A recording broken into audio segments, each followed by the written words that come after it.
Kehadiran sosok yang biasa dipanggil dengan sebutan doktif alias dokter detektif belakangan menggegerkan dunia kecantikan. Aksi konten kreator ini membongkar hasil lab kandungan dari sejumlah produk skincare di Indonesia, menyurut beragam reaksi. Ada yang mencoba menepis pengakuan doktif, namun ada pula sejumlah pihak yang justru berterima kasih agar tidak terjadi pembohongan publik yang bisa saja berdampak buruk pada kesehatan konsumen itu sendiri. Mengaku sudah belasan tahun berkecimpung di industri kecantikan, dokter detektif ungkap awal mula keresahannya sehingga menyibak segala kisah suram di balik industri produk kecantikan negeri ini.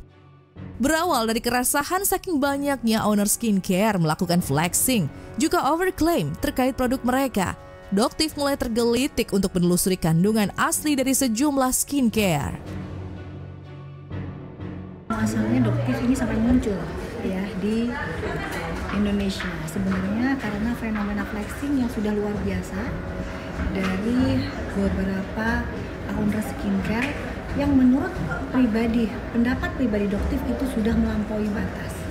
Jadi doktif merasa seperti apa sih produk yang mereka jual sehingga mereka bisa melakukan flexing seperti itu, dan akhirnya muncullah doktif ini. Karena sebenarnya doktif sudah sering menasehati para owner skincare terutama yang sudah besar omsetnya atau brand-brand besar bahwa produknya ada yang harus diperbaiki. Tetapi pada saat itu dokter hanya doktif ini menjadi dokter biasa. Jadi suaranya doktif tidak didengarkan. Dan akhirnya muncullah sosok doktif ini.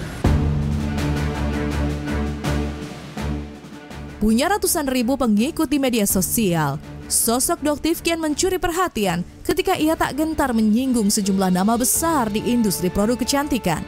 Meski enggan menyebut nama secara gamblang, tapi doktif seperti tak gentar menyibak pengakuan bahwa banyak dari produk-produk kecantikan yang beredar luas di tengah masyarakat justru melanggar aturan BPOM. Karena memang produknya itu sebenarnya termasuk kategori beberapa produk yang mungkin belum saya spill ya di masyarakat, tapi memang terbukti melakukan pelanggaran Badan POM. Dan seandainya itu terbuka, pasti akan membuat kehebohan sendiri di masyarakat.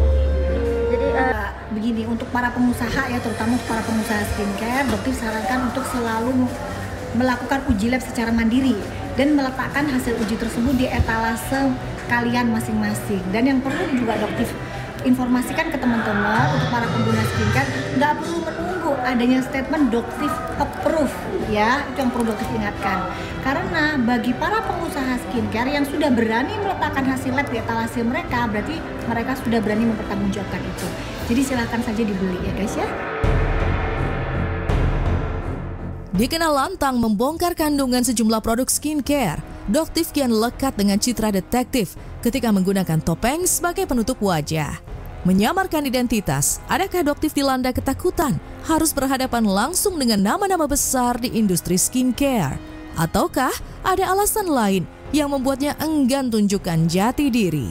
Sekali ya, nggak ada ketakutan karena apa yang doktif sampaikan adalah suatu fakta dan data. Tapi di satu sisi doktif tetap ingin menjadi manusia biasa. Jadi tidak dikenal oleh publik, kebiasaan doktif yang suka makan di pinggir jalan tidak dikenal oleh masyarakat.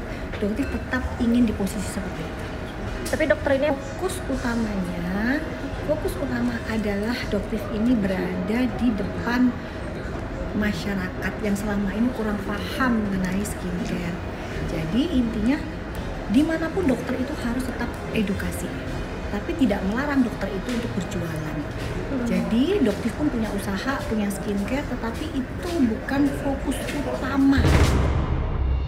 Riuh perdebatan tentang dunia kecantikan tak pernah berkesudahan. Demi mendulang uang, produk yang bisa membahayakan kesehatan pelanggan itu sendiri terus membanjiri pasaran. Inilah salah satu kekhawatiran terbesar doktif, agar masyarakat lebih peduli tentang isi kandungan dari setiap skincare yang mereka gunakan. Menuai pro dan kontra, aksi doktif ini juga sempat dianggap sebatas sensasi demi mencari popularitas semata. Pasti ada yang suka, pasti ada yang enggak.